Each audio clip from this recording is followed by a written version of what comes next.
Well, hello everyone. Welcome to the very first episode of the Shalina Show. I've decided that it's now my job to yell about things in pop culture that I see on the internet for my own entertainment and therapy. Yes. Oh, and also to be a natural health advocate because, as you know, I'm an herbalist and a reflexologist, and so I see like health things on the news all the time, and I'm always like, why did they say that like that? That sent you, or oh, but they left that out. So instead of yelling at the TV or at my parents or unsuspecting strangers, I'm just going to yell on the internet. How about that? Okay, so first up, good Lord, this Blue Origin's space mission. Okay, I'm sure that everyone's had enough commentary about that, but you haven't heard my commentary yet. Now, have you? So, I have a few things to say that are slightly different than what other people have been saying, or at least I have some things to add to it. Okay, so let's talk about the patriarchy princesses turned space cadets that took themselves up to the outer limits of our atmosphere last week.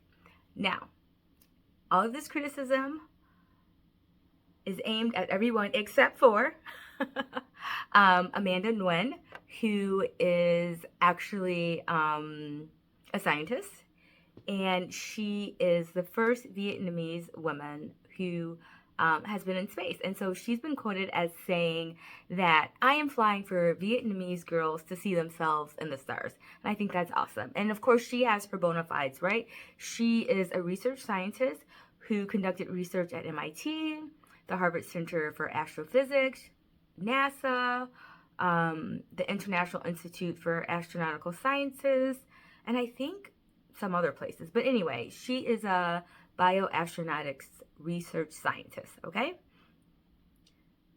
So we are not looking at her sideways. Also, Miss Aisha Bowe, who is a literal rocket scientist, okay? She worked for NASA.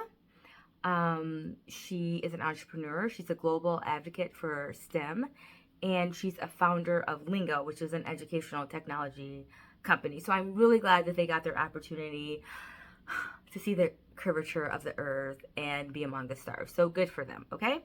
Now we've got the rest of the team. We've got Katy Perry, Gayle King, Carrie Flynn, who admittedly I don't know anything about her, and Sánchez, who is apparently a businesswoman, entrepreneur, and of course Jeff Bezos' fiance. Okay, so I hate talking about people, especially women. I don't like tearing down people on the internet. But listen, this is what they signed up for, okay? When you prop yourself up as a spokesperson and you let yourself be a tool of something, then this is what you signed up for. So here it is. The reason why so much of the internet, meaning people on TikTok, people on Instagram, you know, the little folk, the small folk, had a very bad reaction to this is because it's like we're energetically feeling the subtext of a lot of this, okay? So I don't know, I'm sure you've all seen that clip of Miss Gayle King where the reporter is asking her about some of the backlash to this space mission. And so she was saying how some of these clips, if I can stitch it and I can get my editing skills together, I will I'll insert them into this video. But if I can't, then I won't. And so you'll just have to deal with my description. Besides, you've seen the clip, right? Where they're saying, you know, listen, there's been some pushback, and she is getting a little upset. She's saying that, you know what, if we were men, they wouldn't be saying that we just took a space ride and that we're not astronauts. Lady, I'm sorry, you're not an astronaut. An astronaut is someone who's a scientist who trains for years and years and years and knows how to be in space, knows how to operate different aspects of a space capsule or a space rocket. Strapping yourself into a rocket and going out to the outer limits of our atmosphere does not make you an astronaut. It can make you a space cadet maybe, but not an astronaut. Okay, lady? So that's one. So it's nothing about you being a woman and not a man. You just please don't put that on us. We got enough things to fight with misogyny and patriarchy than you adding false claims. This is not why people are upset at you, okay? So that was bad enough, 1. 2, then she says, have you been to space? Now, ma'am, why are you trying to have a let them eat cake moment? Is this what we need from you? No, we don't. That's a little snotty. Have you been to space? No, Miss Gayle King, we have not been to space.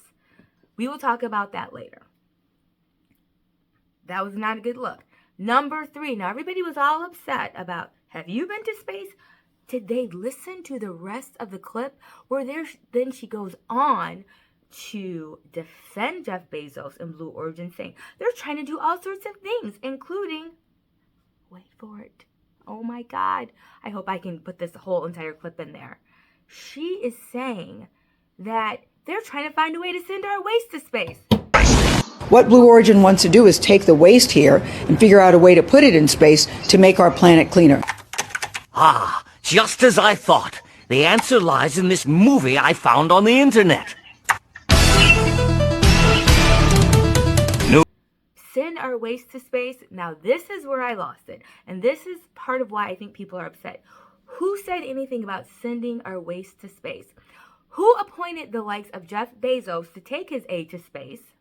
I'm not even going to talk about all the other implications about him and Elon Musk and the privatization of space travel, because that's really what's happening. NASA, right, has been losing money, or not losing money. They're the government. You don't lose money. They have been being defunded. They are scaling that back, and what they're doing is they're trying to privatize it.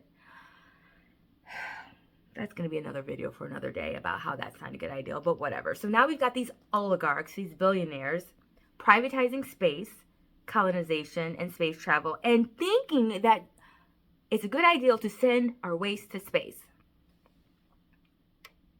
They should not be doing any of this. They are actually currently destroying Earth and Earth resources, and they need to focus on cleaning that up, not sending waste to space. That's what they need to be doing. And for the record, in this forthcoming Mean Mommy Matriarchy, and you're probably like, Shalina, what are you talking about? Well, I'm going to tell you. There's going to come a time on Earth, and it's coming hard and fast and soon, where the majority of leadership is going to be women.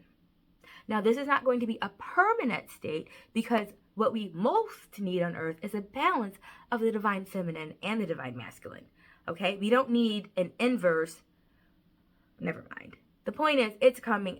We're going to need it. And it might be 500 years. It might be 1,000. It's going to be enough time for us to clean up the Earth, to get men ready to share leadership, and for the full rise of the divine feminine, and also the rise of the divine masculine, which we don't have enough of here. Instead, we have a different type of masculinity that is, instead of making Earth a delightful, wonderful place where everything is flourishing because that's its actual natural state, we have the destruction and the domination of Earth resources and Earthlings. We have an extractive mentality. That's the current male leadership we have on Earth. But don't get me to ranting about that. Oh, look, I already am. Anywho, the Mean Mommy Matriarchy does not approve of men hoarding wealth and then using it to self-aggrandize themselves and make themselves feel powerful and go off to colonize and destroy and pollute space when they haven't even cleaned up Earth. It's like some kid who accidentally burns down his house and he's like, yeah, but you know what? I had all these resources and I had a trip to Bali planned. Who cares about your trip to Bali? You were playing with fire and you burned down the house. You need to fix the house. You need to rebuild the house. You need to take out all the garbage from the debris of the house burning down, and you need to get that together before you take your aid to Bali and destroy that. It's the same with going to space. These oligarchs should not be going to space. And not only should they not be going to space because they've destroyed Earth, they shouldn't have enough money to go to space. The only reason why they have enough money to go to space is because we don't properly enforce our antitrust laws. And because we don't tax corporations properly. So this is not even their wealth. It's our wealth that they're hoarding and then using to destroy. Oh my gosh. So as you can see, I'm in agreement with the people not liking this whole space shenanigans, okay? This is the other thing. Once again, I hope I can put this clip in. But if I can't, no, I'm going to find a way because this clip is outrageous. Before they go to the rocket, they're holding or going off into the atmosphere. They're holding hands. They're looking up at the rocket, which of course is a giant phallic symbol. And they're saying, thank you. And Katy Perry's like, thank you for healing us. Thank you for protecting us. Healing us? Hair is herring. They're standing shoulder to shoulder, arms around each other, and they're looking up at the rocket that is going to take them, for 11 minutes into space. Let's just listen to what they say. Thank you so much. We love you. We love you. Bring us back safe. We're so grateful. We're counting on you. We're counting on you. We believe in you too. Thank you for helping us heal. 3, 2, 1. Take it up safe. This kind of corny. It is so mortifying. Imagine if a group of men went to the rocket before they went on it and did this sort of incantation. Woo-woo. It's not even woo-woo. It's just corny. It's like Girl Scouts. We believe in you. Why are they speaking to the rocket? I don't know. The rocket is an inanimate object. It can't hear. Now, you're going to think this is a reach and that I'm a true nutter. I'm not a nutter, and I understand why you think it's a reach, and I'm not saying it's conscious. This is deeply subconscious programming. But what this is deeply subconscious programming of, thank you, patriarchy, thank you, male domination, thank you, giant penis, thank you for protecting us and dominating us and taking us to new frontiers. No. No, no, no. No, no, no, no, no. No. I do not approve. I do not approve of this male domination, this energy that's overtaken the earth for 7,000 years and gives us things like this.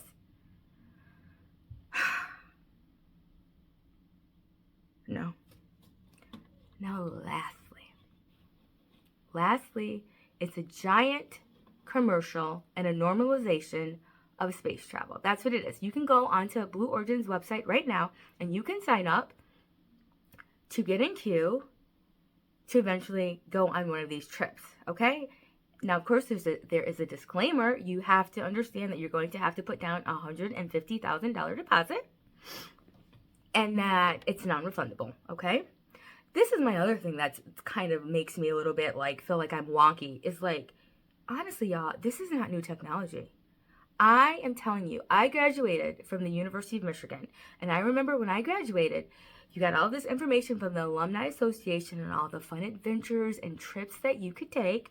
And one of them was you could pay to go in a rocket and you went way far up. I can't remember how, the limits of the atmosphere. You could look down and see Earth and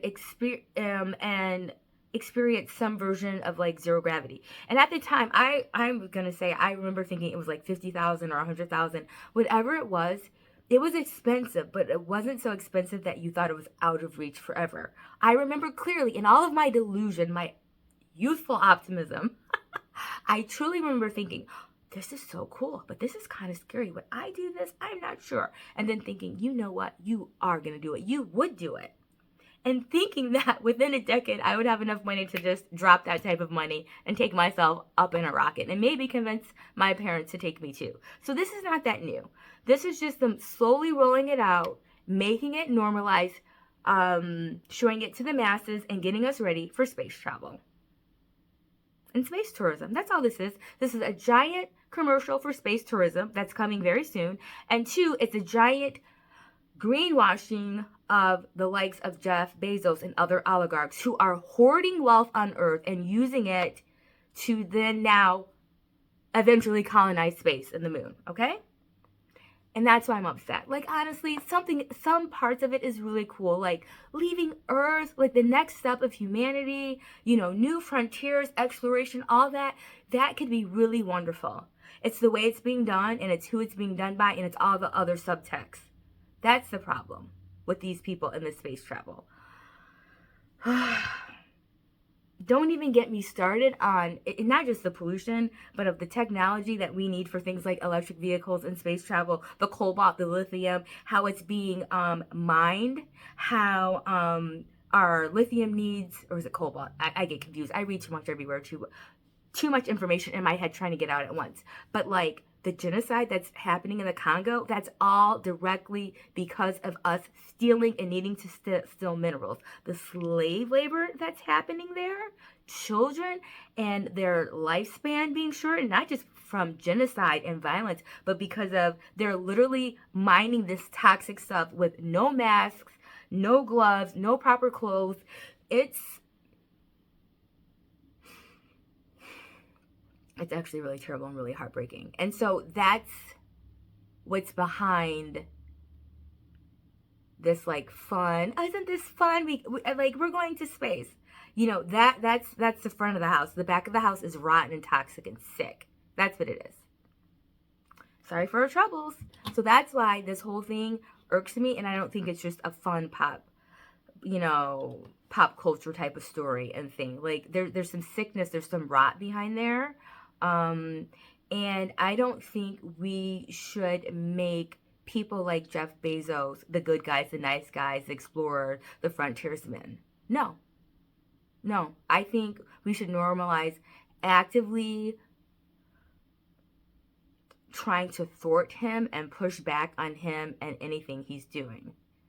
And the other thing is, like, you know what? Where's my little Bible? This is the thing. You're about to have me out here Bible thumping on the internet, which you know how I feel about that Bible. I'm not a huge fan of it. I know it as a tool of domination and control, although it's got some great things in it too. So I have to admit that. And I've been Bible thumped hard upside my head all my life. So I can't help but know that Bible. And one thing I remember, and I had to look it up, I had to find it, because I was like, I don't want to be around the likes of these billionaires, not as if I ever would be. And I'm like, and I am looking side-eyed at people who are, and I'm thinking, why is that? And then I remembered this scripture. Psalms 45. What is this thing? I have notes here. Psalms 26, 4 and 5. What is it? I can't believe I'm on here Bible thumping. This is too much for me. I do not sit with men of falsehood, nor do I consort with hypocrites. That's not the one. That's not the real kicker. 5. I hate the assembly of evildoers, and I will not sit with the wicked. And if you're like, Shalina, are you calling him an evildoer and wicked? Yes, that's what I'm calling him. These people are villains. Look up the definition of evil and wicked. It's really interesting. I could go on and on, but one of the things is,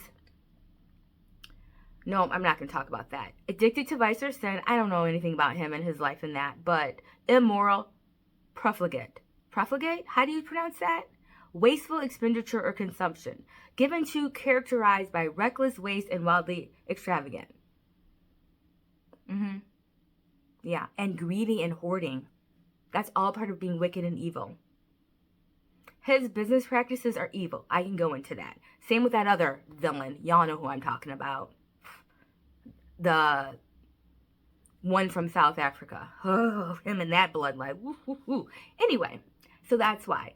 I'm not against pop culture. I'm not against fun. I'm not against exploring. I'm against all the subtext that's behind that they're programming us to normalize. That's what I'm against. That's all I have to say about that. Okay, so now, springtime. So what I'm really excited about are the dandelions are popping up everywhere. And I love dandelions, okay? And what I most love about dandelions is they're like literally gifts from the goddess. They're gifts from Mother Earth. So you know that in like the herbalist community and the natural health community, a lot of us believe, and I do believe this, that after you're living in a place for 2 years, 3 years, definitely after a year, that the so-called weeds that start popping up in your environment, at your place of work, where you live, your house, your apartment building, your homestead, that's your medicine. That's the medicine that's designed specifically for you. You're being nurtured by the earth. And so it's crazy that these dandelions pop up and that we then spray them with weed killers, pesticides. It's so terrible. We're literally eradicating the medicine that the great mother sent us to take. So dandelions. Let's talk about dandelions. Dandelions and how amazing dandelions are. I could talk about them all day. I could do 900 videos on dandelions.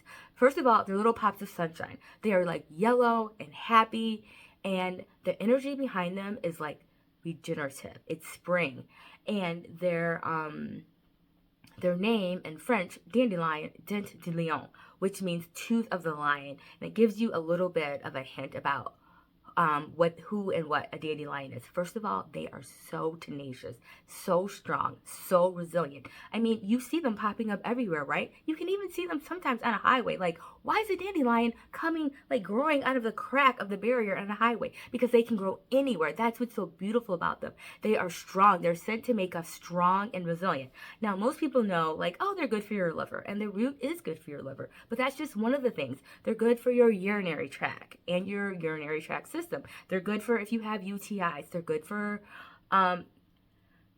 herpes. Yeah, that's right. They are good for that. Not herpes. Hepatitis. They're good for so much. I used dandelion beautifully for my grandma's edema. Now, people have edema for different reasons. My grandma had it because she had congestive heart failure. So her heart wasn't strong enough to properly pump all the water up from her limbs and up and out. That dandelion, in my opinion, worked way better than the diuretics she was subscribed. One of the reasons is because most diuretics, now there are a few now that don't also strip the potassium out of you, but most you also have to supplement with a potassium pill. But with dandelion, you don't, because there's so much potassium in it, and the mechanism, the way it works, is different from the pharmaceuticals, and it doesn't strip the potassium, okay? I mean, her ankles and legs were huge. That dandelion, wonderful diuretic, okay? Now, this is not medical advice. This is just information you know. So please consult the books, consult an herbalist. You can't just, I'm just letting you know the power of dandelion. What else? Oh, I like it because it's safe and it's gentle and you can use it for a long time. Unlike some other things. Like, so for instance, horsetail is another diuretic, but I wouldn't use that long term because there's, it has compounds that can cause problems with long-term use. But dandelion is safe for long-term use. The leaves, they're a bitter, right? So Americans do not get enough bitter. We don't get enough bitters in our food. We tend to eat a lot of things that are sweet or salty, but other cultures have more of a culture of also using bitters, and bitters are so important for our digestive system. Remember like 20 years ago, it was longer than that, where arugula became more common in restaurants, and it was always in the more expensive salad. You would get arugula in it, which like doesn't taste that great. Let's be for real. It's bitter. You could just get dandelions out of your yard, unless you spray them. That's the other thing. I mean, you know this. I don't have to tell you this. If you've sprayed your yard in the past 2 years with pesticides and weed killers, you should not eat the weeds that come up. Then it's not medicine, then it's poison, okay? I just had to say that as a disclaimer. I know you're smart enough not to eat things out of your yard if you've sprayed pesticides on it. But anyway, I had to say that. Oh, it's good for your gallbladder. What else? Let me look at my notes. Oh, it's good for incontinence. I forgot about that. So, especially for senior citizens, like if they are having incontinence, it'll help strengthen their bladder, so they will have much less of that, or possibly eradicate it at all. Oh my gosh, you can use it topically. You need to make some sort of oil out of it for muscle aches, for arthritis, for a stiff neck, joints. It's so good. I love it. And it's free. That's what I mean. Our true medicine just pops up. We don't need to pay for it. We don't need to get a synthetic version that's, you know, compounded in India. And I'm not against India or any other places. It's just that, like, we need to get back to relying on what the Earth Mother provides for us, because she provides really everything we need if we know where we're looking and how to look for it. What else? I'm just going to end with that. The dandelions are here. You should look up how to use them. You can use the leaves in your salad. You can take the flowers, and you can, there's great recipes online where you can find about like deep frying them and having little tasty like fritters.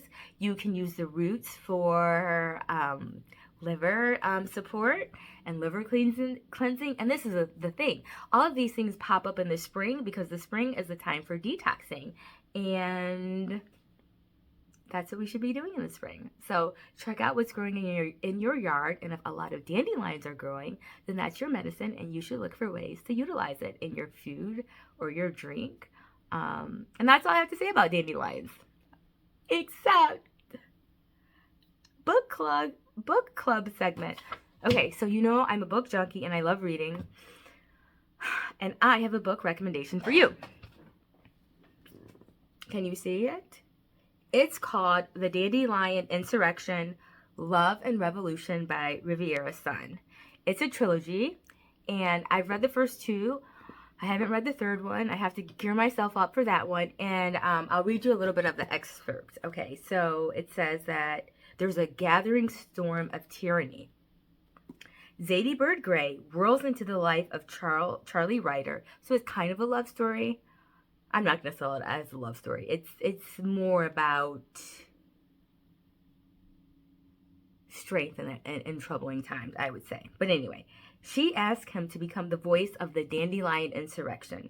As the demise of American democracy looms, the young firebrand writer hurls his incendiary articles across the nation and foments a surge of resistance to the destructive greed of the corporate-controlled government. With the rallying cry of life, liberty, and love, Zadie and Charlie fly across America, leaving a wake of revolution in their path. Passion erupts, danger abounds. The lives of millions hang by a thin thread of courage. But in the midst of the madness, the golden soul of humanity blossoms, and miracles start to unfold. And then, like this quote, when fear is used to control us, love is how we rebel. I love it. Okay, a few fun excerpts. Let's see.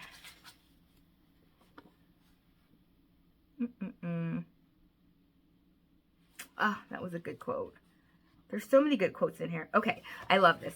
What I like about this too is because, as you know, I just talked about how I love dandelions so much. They thread a lot of like dandelion lore and properties of dandelion in it. So it's like, so she's saying about the dandelion insurrection. It spread hope. It grew kindness. It sowed the seeds of resistance in the ground of adversity.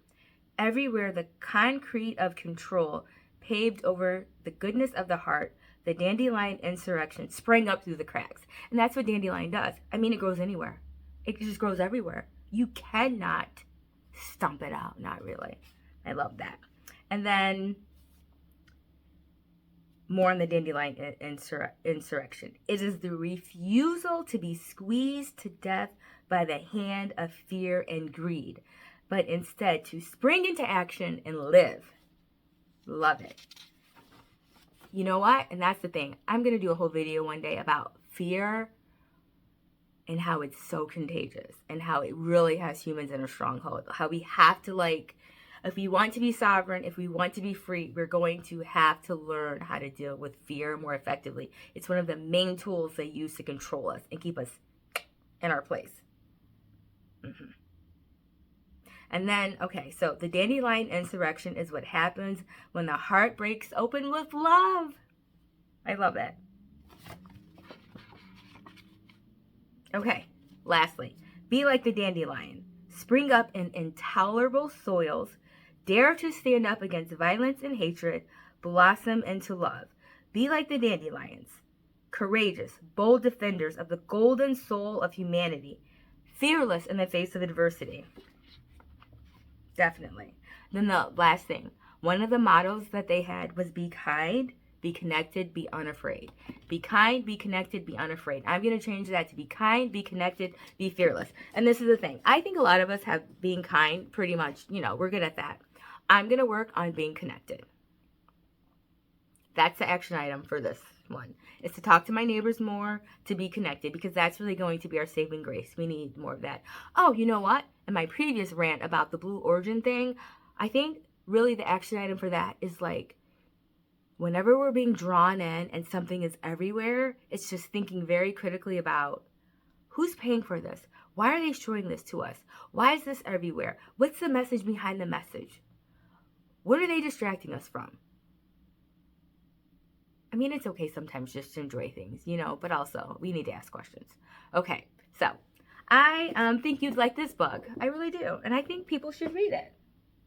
And that we have to be kind, we have to be unafraid, and we need to be connected. This is the other thing. Now, this is going to sound like a nutty nut, but I'm just trying to get ahead of this. One of the other reasons why I'm going to start like ranting on the internet is because I'm wanting to get ahead of things. And my message is this: do not get a chip in your head. And I know you're probably like, Shalina, what are you talking about now? I don't fully know what I'm talking about.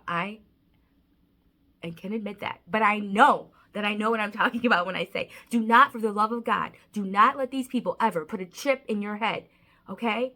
And you have to decide now, because if you're like, what are you talking about? You're a crazy person. And then 10 years from now, or 10 months from now, or 100 months from now, when it's going to be the thing and you're not going to be able to do anything unless you get this chip in your head and everybody's going to be doing it, that's not the time to decide not to get a chip in your head. You have to decide now. Do not get a chip in your head. I'm begging you, just decide. No matter what, you will not get a chip in your head.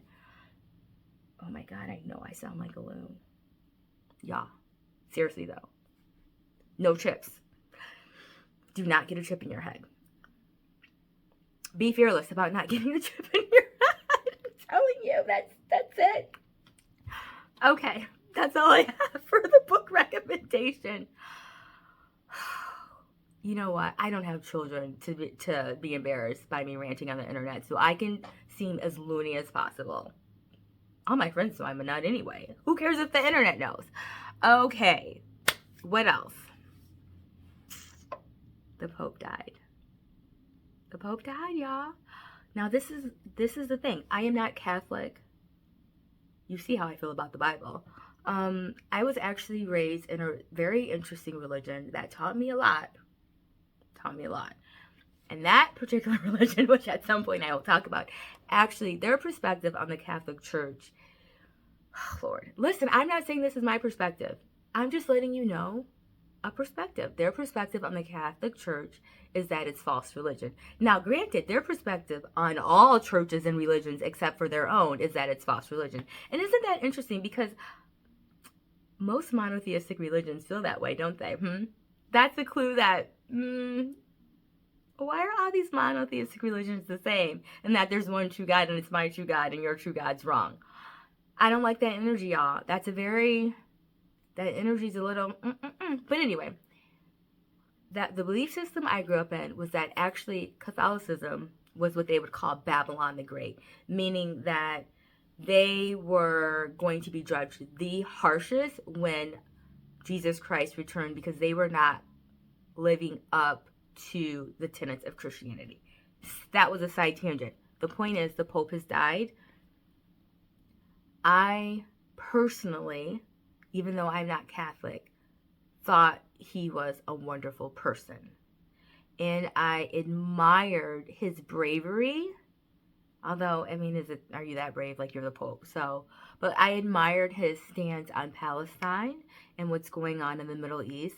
I admired that apparently ever since October and that little, that oldest like church in the world, I guess, or in the Middle East, in Bethlehem that has been under siege, that he called them he FaceTimed with them every day, that he was a supporter of that.